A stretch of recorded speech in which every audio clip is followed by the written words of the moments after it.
देखिए, आज की वीडियो में बात करेंगे अपन मेधावी स्कीम के बारे में। अब जैसे आपको बाकी स्कीम्स के बारे में पता है जो कि एमपी गवर्नमेंट आपको 12th के बाद देती है, जैसे लैपटॉप स्कीम हो गई, स्कूटी स्कीम हो गई, ऐसी एक स्कीम है मेधावी स्कीम। पर इसका जो बेनिफिट होता है वो लैपटॉप स्कीम, स्कूटी स्कीम से भी कई ज़्यादा होता है। क्या होता है, कैसे होता है, वो तो मैं आपको आगे समझाऊंगा ही। पर इसकी एक बात अच्छी है कि इसमें कैटेगरी मैटर नहीं करती है, यानी कि आप SC ST OBC या फिर जनरल कैटेगरी से भी हैं तब भी आप इसका फॉर्म भर सकते हैं। पर कुछ चीज़ें हैं, कुछ क्राइटेरिया हैं जो कि आपके पास होने चाहिए, तभी आप इसका फॉर्म भर पाएंगे। तो पूरी इन्फॉर्मेशन मैं आपको आगे देता हूँ, वीडियो में एंड तक बने रहिए। नए तो सब्सक्राइब जरूर से कर दीजिएगा, नोटिफिकेशन आइकन ऑन करके रखिएगा। ऐसी इन्फॉर्मेटिव वीडियोस मैं आपको आगे प्रोवाइड करता रहूंगा। अब देखिए, मेधावी स्कीम की अपन बात कर रहे हैं, इसको शॉर्ट में MMVY भी कहा जाता है। इसका पूरा नाम है मुख्यमंत्री मेधावी विद्यार्थी योजना, यानी कि मुख्यमंत्री की तरफ से आपको ये स्कीम दी जाती है। फर्स्ट में आपको इसकी कुछ अच्छी चीजें बता देता हूँ जिससे कि मैक्सिमम बच्चे इसका बेनिफिट उठा पाए। देखिए, फर्स्ट मैंने आपको कैटेगरी का बता ही दिया है कि इसमें कैटेगरी का बाउंडेशन नहीं है। आप चाहे SC ST OBC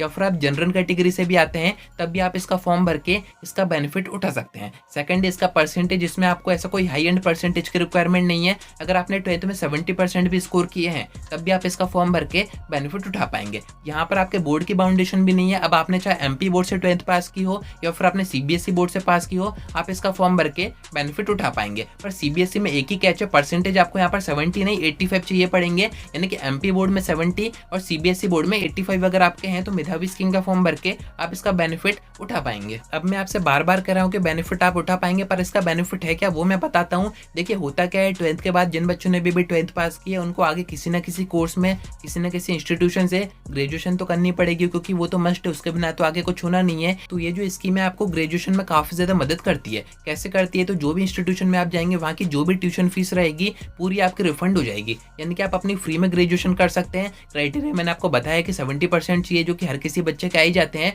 पर इसके कुछ और भी क्राइटेरिया हैं जो कि साथ में आपको चाहिए पड़ेंगे, तभी आप इसका फॉर्म भर पाएंगे, यानी कि तभी आपकी फीस रिफंड आ पाएगी। बाकी एक और चीज इसकी अच्छी है कि आप चाहे प्राइवेट इंस्टीट्यूशन से ग्रेजुएशन करें या फिर गवर्नमेंट से करें, आपकी जो फीस है वो रिफंड हो जाएगी। जो भी इंस्टीट्यूशन इसके वेबसाइट पर रजिस्टर है उसमें अगर आप एडमिशन करवाते हैं, जो भी कोर्स इसके अंडर में आते हैं उसमें आप करवाते हैं, तो ऐसे में आपकी फीस रिफंड आ जाएगी, यानी कि काफी ज्यादा आपके काम आएगी। सभी बच्चे अभी ग्रेजुएशन करेंगे तो वो मेधावी स्कीम के थ्रू भी कर सकते हैं। अब कैसे कर सकते हैं वो मैं बताता हूँ। फर्स्ट में आपको बता दूं, इसमें आपकी जो फीस वापस आती है वो आती है आपकी ट्यूशन फीस, यानी कि आपके जो एक्स्ट्रा चार्जेस रहेंगे, जो आप बुक्स वगैरह खरीदोगे, आपका एग्जाम फॉर्म की फीस रहेगी, बस की फीस हो गई, हॉस्टल फीस हो गई, ये सारी आपके रिफंड नहीं होती है। पर आपने देखा होगा बड़े बड़े जो प्राइवेट इंस्टीट्यूशन है या फिर जो गवर्नमेंट इंस्टीट्यूशन भी है, SGS ITS हो गया, DAV हो गया है, इनकी फीस भी थोड़ी सी हाई होती है। तो ट्यूशन फीस ही वापस आ जाए तो उतना सपोर्ट तो आपके पास आ ही जाएगा कि आप बाकी खर्चे खुद से कर पाएंगे। तो देखिए, इसका मेन बेनिफिट यही है कि ट्यूशन फीस आपकी रिफंड होती है, पर वो तभी होती है जब आप इसका फॉर्म भरते हैं। एंड इसके फॉर्म अभी स्टार्ट नहीं होंगे, इसके फॉर्म स्टार्ट होंगे जब आपकी ये एडमिशन प्रोसेस खत्म हो जाएगी। मैंने आपको बताया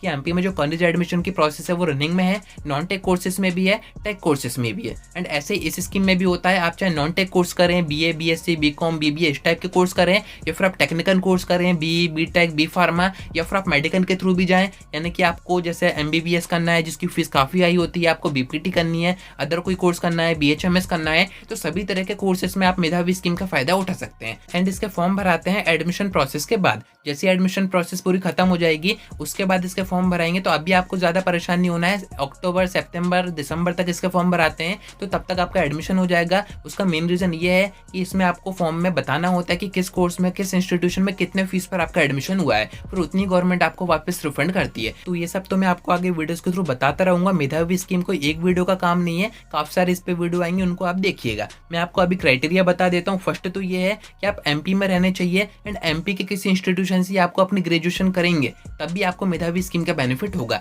MP डोमिसाइल आपको चाहिए एंड MP का इंस्टीट्यूशन होना चाहिए। सेकंड क्राइटेरिया है कि यहाँ पर आपकी जो फैमिली इनकम है, जो इनकम सर्टिफिकेट बनता है वो 8 लाख रुपए से कम का बनना चाहिए। इससे ज्यादा का है या फिर आपके पेरेंट्स अगर गवर्नमेंट जॉब में है तो फिर आपको इस स्कीम का बेनिफिट नहीं हो पाएगा। अब इनकम सर्टिफिकेट का तो ऐसा है कि आप बनवा ही सकते हैं कम का, एंड अगर आपके पेरेंट्स गवर्नमेंट जॉब कर रहे हैं पर किसी छोटी पोस्ट पे हैं, उनकी इनकम भी इससे कम है, तो ऐसे में भी आप इसका फॉर्म भर सकते हैं। नेक्स्ट बात करें तो देखिए, 70% आपको चाहिए MP बोर्ड में, 85 चाहिए आपको CBSE बोर्ड में, ये तो मैंने आपको बता ही दिया था। बाकी MP के इंस्टीट्यूशन होने चाहिए। एंड इसका एक तरीका भी है, आप वेबसाइट पर चेक कर सकते हैं कि जिस इंस्टीट्यूशन में आपको एडमिशन करवाना है वो मेधावी स्कीम के अंडर में आएगा या फिर नहीं आएगा। ये मैं आपको नेक्स्ट वीडियो में चेक करना बता दूंगा। बाकी देखिए, और बात करें तो आपका टेक्निकल कोर्स भी यहाँ पर कवर हो जाएंगे, आपके जो नॉन टेक कोर्सेज होते हैं वो भी कवर हो जाएंगे। तो काफी अच्छी स्कीम है। बेनिफिट आपको अगर उठाना है तो टेक्निकल कोर्स में जैसे कि बात करें बीई बीटेक की, इंजीनियरिंग की, तो वहाँ पर ऑब्वियस सी बात है जेई का स्कोर आपको चाहिए पड़ेगा।